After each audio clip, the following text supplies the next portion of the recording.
convido a abrir no Evangelho de Lucas, muito fácil, no livro de Lucas, capítulo 4, versículos 18 e 19. Lucas, capítulo 4, versículos 18 e 19. Está até ali já, né? Já. Se quiser conferir em sua Bíblia, quem preferir ali no painel é confiável. Quem tiver no celular, fique à vontade, né? No celular, fique à vontade para ler a Bíblia nesse momento. Mas tem que deixar claro, né? Vamos ver o que diz a palavra do Senhor. O Espírito do Senhor está sobre mim, porque Ele me ungiu para pregar boas novas aos pobres. Ele me enviou para proclamar liberdade aos presos e recuperação da vista aos cegos, para libertar os oprimidos e proclamar o ano da graça do Senhor. Pai Santo, nesse momento aqui, humildemente, ó Pai, entramos em Sua presença e clamamos a Ti, para que agora venha a afastar de nós qualquer influência, qualquer conhecimento, tudo que não seja proveitoso, que não seja oriundo do Senhor, ó Pai, que o Senhor esteja afastando e faça, ó Deus, transbordar aqui agora, mais uma vez, a plenitude do Seu Espírito, para que, Senhor, possamos compreender e receber a Sua mensagem nessa manhã. Confiamos, ó Deus, na Sua graça e no Seu amor, agindo mais uma vez aqui, e por isso, desde já, eu Te agradeço. Em um santo nome do Senhor Jesus Cristo. Amém. Amém? Esse trecho é bonito. Jesus estava ali prestes a, já inaugurando, digamos assim, o seu ministério, bem no comecinho do seu ministério. Se você pega ali o contexto, ele estava na área ali da sinagoga, e o que ele fez aqui é tão somente, você encontra fácil, ele fez uma leitura das Escrituras. Ele fez uma leitura das Escrituras ali. Essa mensagem, esse trecho, Jesus ali estava apresentando a missão dele, Jesus, para as pessoas. E o trecho que ele lê é um trecho que está lá em Isaías. Isaías capítulo 61, para nossa compreensão é interessante que possam ver também. 61 versículos 1 e 2. Embora Jesus não leu tudo. Isaías 61, 1 e 2. Ele estava ali apresentando a missão dele, ali na área da sinagoga. Quem achou aí? Isaías capítulo 61? Olha só o que diz. O Espírito do soberano Senhor está sobre mim, porque o Senhor ungiu-me para levar boas notícias aos pobres. Enviou-me para cuidar dos que estão com o coração quebrantado, anunciar liberdade aos cativos e libertação das trevas aos prisioneiros. 2. Para proclamar o ano da bondade do Senhor e o dia da vingança do nosso Deus, para consolar todos os que andam tristes. Vocês vejam que Jesus fez a leitura desse trecho, né? É praticamente, né, você vê que o texto é quase todo o mesmo. Só que Jesus não fez a leitura completa desse trecho. Vocês percebem algo que Jesus não fez na leitura dele? A parte da graça ele falou.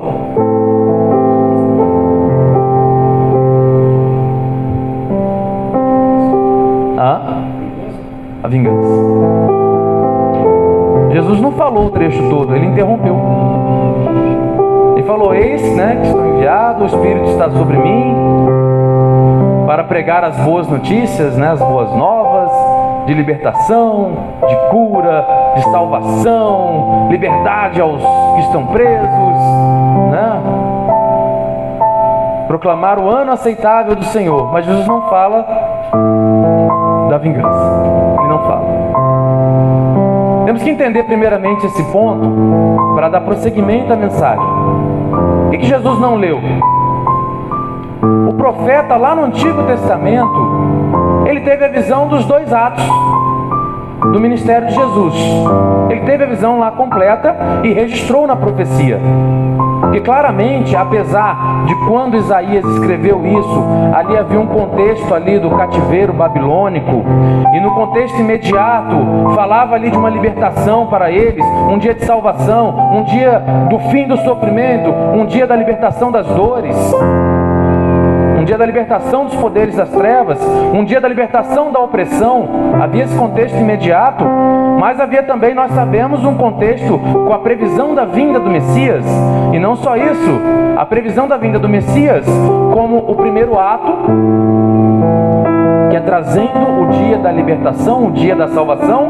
E lá no Antigo Testamento, Isaías registrou também o segundo ato, que seria o dia do julgamento, o dia da vingança, o dia da justiça. Mas Jesus aqui, quando ele começa a inaugurar o ministério dele, ele falando ali na sinagoga, ali com os discípulos, ele interrompe e não fala que é o dia ainda da vingança, ele fala só o que de fato ele veio fazer. Você pega os trechos bíblicos, Jesus diz: não vim para julgar, vim para salvar. Não vim para julgar vocês.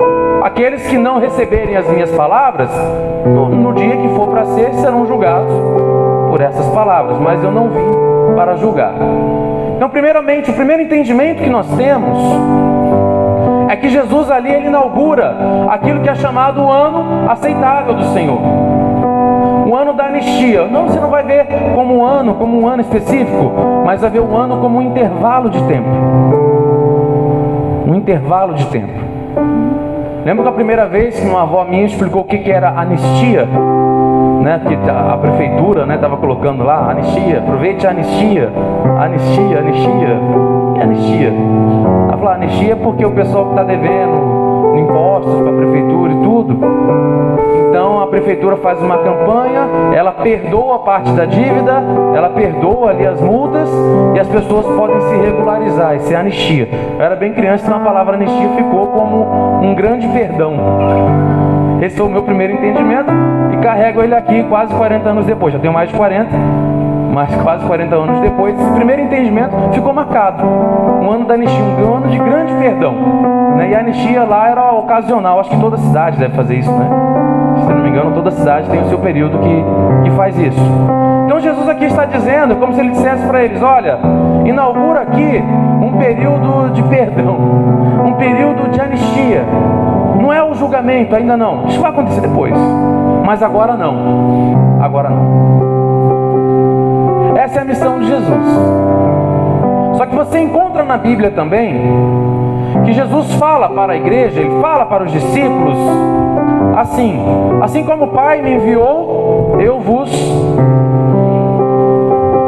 Olha só. Como o Pai enviou a Jesus, Jesus nos envia.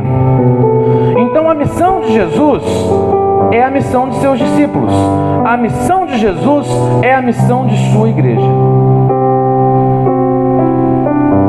Ainda dentro desse ano aceitável, desse período de grande perdão, a nossa missão enquanto igreja, ela é cumprir o que está proposto para esse intervalo de tempo. Então o que é que nós pregamos? Inferno? Julgamento? Opressão? Castigo? Não. Não. Embora tudo isso seja uma realidade que infelizmente, né, há de existir em algum momento da história, a nossa missão hoje, enquanto discípulos, enquanto enviados de Jesus, é cumprir o que está determinado nesse primeiro ato. A igreja de Cristo, como um corpo, e não é o que somos, a igreja é chamada o corpo de Cristo. O O corpo, ele transparece, o seu corpo tem expressões. Muitas vezes nós não precisamos sequer abrir a boca para que as outras pessoas compreendam o nosso estado de espírito. Compreendam se estamos tristes, se estamos bravos, se estamos empolgados, porque o corpo fala. O corpo efetivamente fala. Não, o corpo não fala muito, né? Fala até demais. Quando as pessoas olham para a igreja de Cristo, elas estão olhando para o corpo. É necessário que esse corpo esteja expressando, esteja evidenciando o cumprimento daquilo para o qual ela foi feita. Porque o corpo tem que falar, o corpo fala. Nós somos o corpo de Cristo. Então, quando o mundo olha para cada um de nós enquanto igreja, devemos tomar o cuidado para que eles vejam em nós pulsar, brilhar, nem que seja um pequeno lampejo da luz de Jesus Cristo. Porque o mundo precisa olhar para nós e ver que aqui pulsa aquilo que Cristo foi enviado a fazer e nos enviou a fazer, porque dele somos o corpo. Ele é a nossa cabeça. E como o Pai o mandou, Ele nos mandou. Então nós o fazemos. Que o mundo possa olhar para nós e ver. Mas ver o quê? Mas ver o quê? Aqui no texto, esse texto ele pode ser mal utilizado. Ele pode ser mal utilizado. Lucas 4, 18, 19. O Espírito do Senhor é sobre mim, eis que me ungiu para evangelizar os pobres. Parou. O que está sobre mim? O Espírito do Senhor. Isso aqui é Jesus falando e o profeta lá falando. Para que o Espírito do Senhor possa estar sobre mim, para que o Espírito do Senhor possa estar sobre você.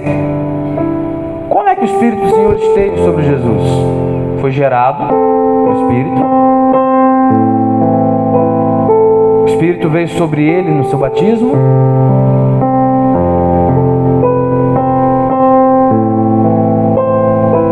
E Jesus, ao final ali do período de jejum, de preparação, ele foi tentado pelo espírito maligno. O espírito maligno recomendou, sugeriu a Jesus para que ele usasse dos poderes que estavam imbuídos nele e tirasse proveito disso apenas num sentido físico, material, humano, carnal. Mas Jesus rejeitou. Jesus rejeitou a sugestão satânica. Jesus rejeitou o sopro do diabo. Jesus rejeitou a oferta do inimigo. Ele rejeitou. Se queremos que o Espírito do Senhor de fato esteja sobre nós, precisamos lembrar que nós precisamos rejeitar a oferta do inimigo. Precisamos rechaçar o sopro demoníaco em nossos ouvidos. Precisamos recusar usar-se das coisas para um proveito que não seja um proveito que Deus determinou e que seja perfeito e santo aos olhos do Senhor. Precisamos efetivamente recusar os poderes das trevas para que o Espírito do Senhor efetivamente esteja sobre nós, assim como que Jesus fez. O Espírito do Senhor estava sobre ele, mas veja lá no contexto da Escritura, estava sobre ele e ele recusou os poderes das trevas. Então, na minha vida, eu só vou efetivamente agir como um corpo de Cristo e ser um lampejo da luz de Cristo se eu, com consciência daquilo que Ele mesmo me fez, eu passar a rejeitar o poder das trevas, rejeitar os prazeres carnais, rejeitar a maledicência, rejeitar o roubo, rejeitar a fofocada, rejeitar tudo que não agrada o Senhor. Eu preciso rejeitar essas coisas. E o Espírito do Senhor vai cada vez mais estando sobre mim, estando sobre você, e o poder de Deus vai fluindo. E aí, a igreja, nós vamos fazendo aquilo que Jesus veio a fazer naquele momento. E a parte que ele disse, e parou, né? A parte que ele disse que era para evangelizar os pobres. Aqui um mau uso que eu ia dizer. Se olharmos somente para uma questão social, estaríamos errados. Se a igreja somente se propõe e faz, vai lá e apenas dá comida ou dá um suporte, isso não é errado. Socialmente não é errado.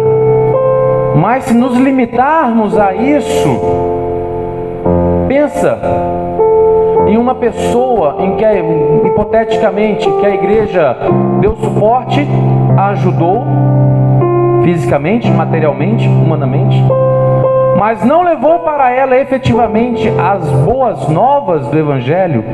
E você imagina esse indivíduo num futuro, numa condenação à morte eterna no inferno, e com as memórias de saber que aqui nesse mundo uma igreja, ok, me deu comida, mas não me trouxe a salvação. Seria um erro. O trabalho da igreja não se resume a um trabalho social, embora ele deva também ser feito. Ele é parte. Ele é parte. Porque os pobres não é necessariamente aquele desprovido de recursos financeiros, que é uma prova simples e que a maioria aqui vai lembrar, quando foi dito para a igreja de Laodiceia: és rico, lá no Apocalipse, que eles eram ricos, eles tinham muitas posses, mas falou assim: achas que és rico, mas é miserável. Tem versões da Bíblia que botam miserável 2 vezes, mas és miserável, vírgula, fala miserável de novo e continua o raciocínio. Deus nos enviou a pregar aos pobres, e não é só os pobres de dinheiro, é aos pobres pela miséria espiritual, aos pobres pela miséria mental. Não é só o pobre de pobreza. Jesus veio para todos. Para o pobre, paupérrimo, mas também veio para os ricos de dinheiro, só que miseráveis espiritualmente. Ele continua: enviou-me a curar os quebrantados de coração. Enquanto igreja, alguns de nós vão exercer um ministério da cura, um conceito humano. Alguns de nós vão ser enfermeiros, vão ser médicos, vão ser profissionais, socorristas na área da saúde, e vão ali abençoar pessoas. Mas todos nós somos chamados a invocar o poder de Deus numa oração, para que pelo poder de Deus quebrantados sejam curados. Todos nós temos essa condição. Alguns de nós vão buscar de Deus dons para que possam ali ministrar e realizar esse tipo de cura no poder do nome de Jesus Cristo. Alguns de nós vão buscar e vão obter e vão ter esses dons. Alguns de nós vão trabalhar efetivamente ali com as pessoas. E todos nós podemos invocar e levar essa cura. Porque as dores mentais, as dores de um coração ferido, as dores de um coração partido, como como mensurar uma dor? Não sabemos. Por mais que se tenha empatia, não é possível eu conhecer a dor que cada um aqui possa estar levando no seu coração. Por mais que se consiga exercitar empatia, nenhum de vocês pode talvez mensurar alguma dor que esteja no meu coração. Mas todos nós podemos e devemos clamar ao Senhor, orando uns pelos outros, para que o Senhor, que conhece todas essas dores e tem todo o poder para ministrar a cura, venha com graça, amor, poder e misericórdia e restaure. Seja o meu, sejamos. Isso é para todos nós. Isso é para todos nós. Isso é para toda a igreja que foi enviada. Como Cristo foi enviado, a igreja foi enviada. E toda a igreja que rejeita o poder satânico para transbordar no Espírito. Para que o Espírito esteja sobre ela e você possa fazer isso. E eu possa fazer isso.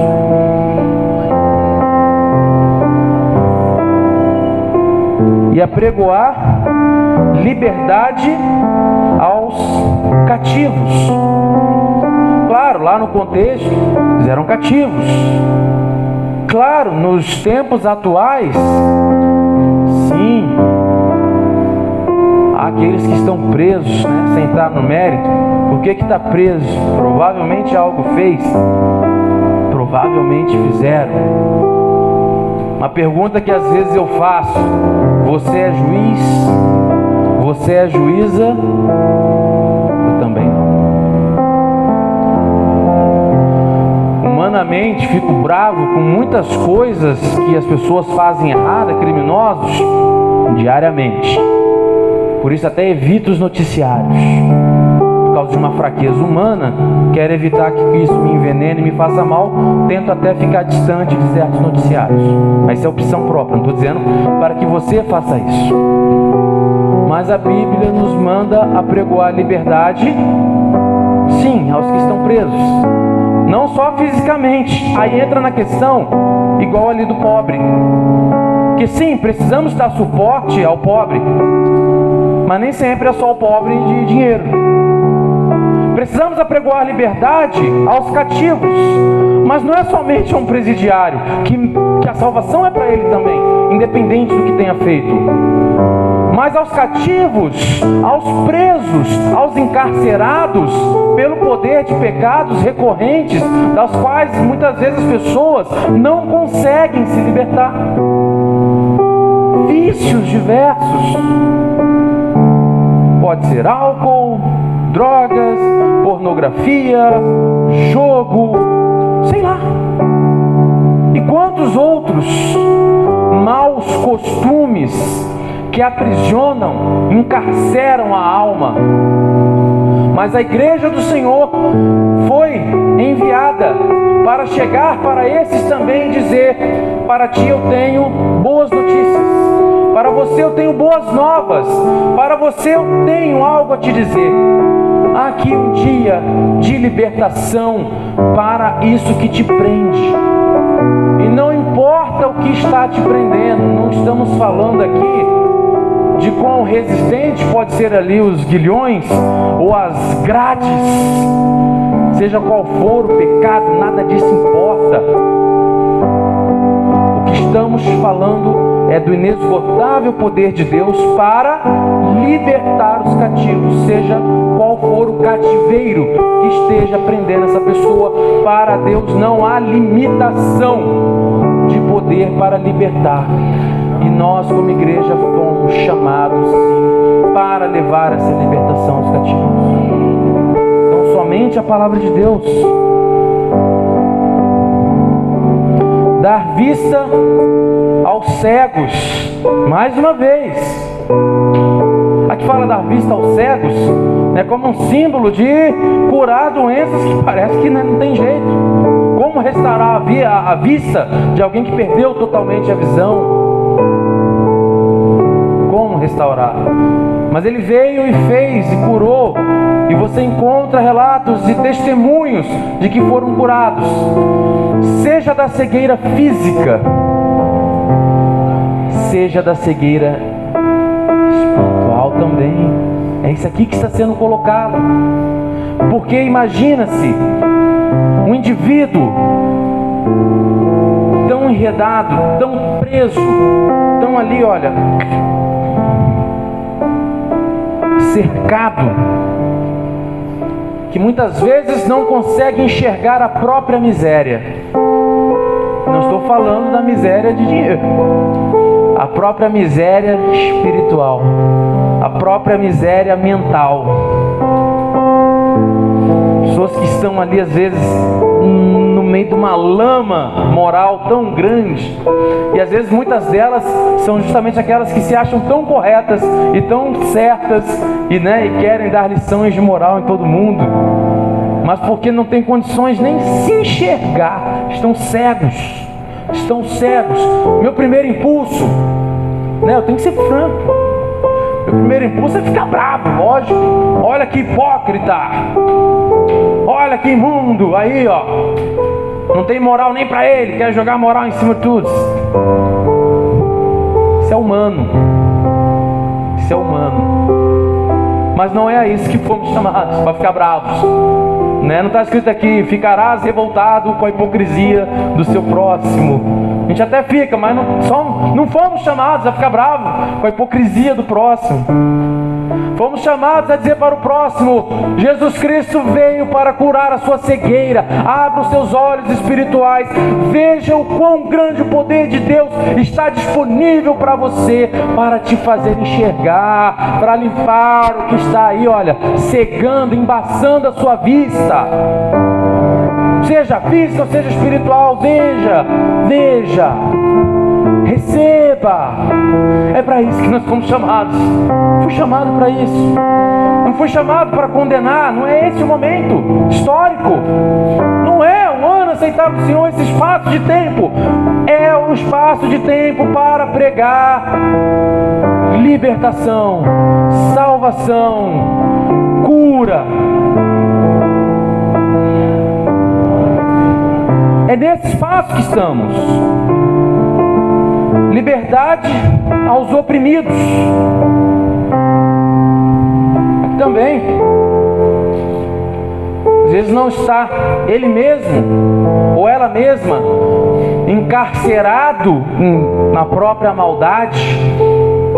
Só que muitas vezes pertinho de nós, tão pertinho, que pode estar dentro da própria casa, na família, ou dentro dali do seu trabalho, onde quer que você exerça sua função. Alguém ali que oprime, ou que a maldade e o pecado estejam transbordando tanto naquela pessoa, que aquilo ali, respinga em nós e nos oprime também. A gente não está livre disso, não estamos livres disso. Só que da mesma forma, eu fui chamado a quê? A condenar aquele que dentro da minha casa está enredado numa maldade tão grande que chega a respingar em mim, ou na minha família, ou no meu trabalho, ou alguém que se conviva no comércio, ou alguém que se conviva na escola, ou na vizinhança. Não. Do mesmo jeito, já sabe o que eu vou dizer, já sabe o que eu vou falar. Dureza é, e para mim é duro até mesmo falar isso aqui, porque por personalidade dentro de mim grita outra coisa. Não, tem que mandar se lascar tudo. Só que eu sou igreja do Senhor, eu sou enviado do Senhor. E mesmo para esses indivíduos que nos assolam, que nos oprimem também, e que muitas vezes nos prejudicam, paciência, irmãos, a graça de Deus nos alcançou, agora ela tem que transbordar em nós, e nós vamos lançar essa luz que Cristo nos deu sobre essas pessoas também, dizer: há libertação para você, há libertação para o oprimido. Então não importa se alguém está te oprimindo, se é a maldade dele, ou dela, ou os vícios, ou seja o que for, hoje é o dia para a libertação disso também. Aquele que está sendo oprimido, e para aquele que também que oprime, que é o que está preso, está encarcerado na maldade. Não é assim? E anunciar o ano aceitável do Senhor. Quando é o ano aceitável do Senhor? Gostaria que pudéssemos abrir em 2 Coríntios, capítulo 6, versículo 2. Aqui já é o apóstolo Paulo falando. 2ª carta aos Coríntios, capítulo 6, versículo 2. Porque diz: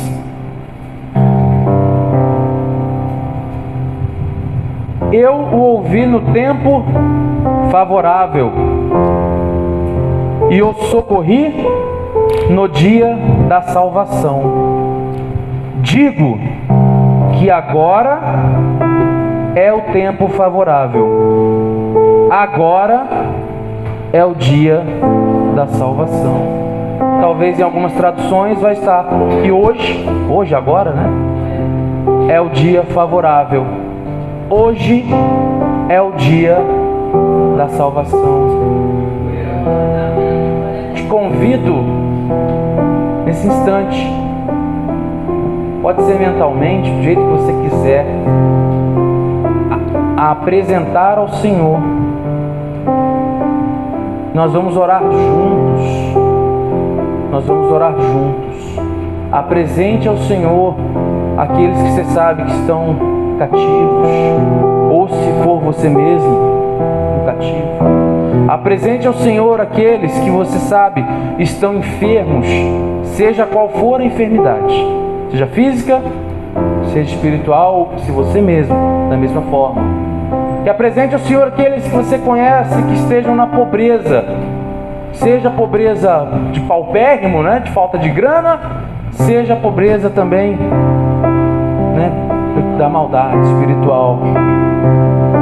Te convido aqui juntos e vamos orar tranquilamente ao Senhor e apresentando, sejam de nós mesmos, sejam dos outros, porque hoje é o dia da salvação. E eu creio em Deus que há de trazer a libertação e a cura e a riqueza para tudo isso aí, em nome de Jesus. Apresente, vamos orar.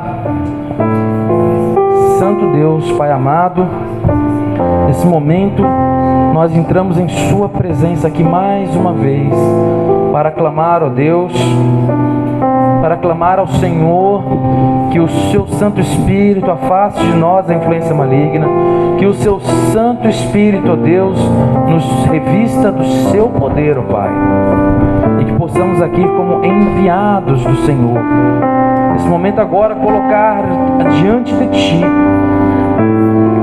sejam, ó Deus, as nossas prisões, ou a nossa pobreza, ou a nossa doença, a nossa opressão, colocamos agora diante do Seu altar, para que o Senhor, ó Deus, venha nesse momento e quebre as algemas, arrebente as grades, quebre os grilhões, liberte, ó Pai, do pecado, liberte, ó Deus, do poder ali das opressões, para que o Senhor agora ministre a cura física em todos esses que estão sendo apresentados aqui e de nós mesmos, e ministre também, ó Deus, a cura espiritual para todos esses, que a cegueira seja mandada embora, que a vista seja recuperada, que possam, ó Deus, enxergar como um dia claro o Senhor como um sol fulgurante em suas vidas. Bendito é o Seu nome, ó Deus. Abençoe todos esses casos que aqui estão sendo colocados agora, e em nossa vida, e em nosso entendimento, seja forte, ó Pai, cada vez mais forte, que hoje é o Seu dia, hoje é o dia de salvação, hoje é o dia de libertação, e que o Senhor nos salve, nos liberte, e ó Deus, a cada um desses casos que a Sua igreja aqui coloca agora, diante do Seu altar, que o Senhor nos visite também, liberte, cure, salve, faça prosperar em tudo, para a honra e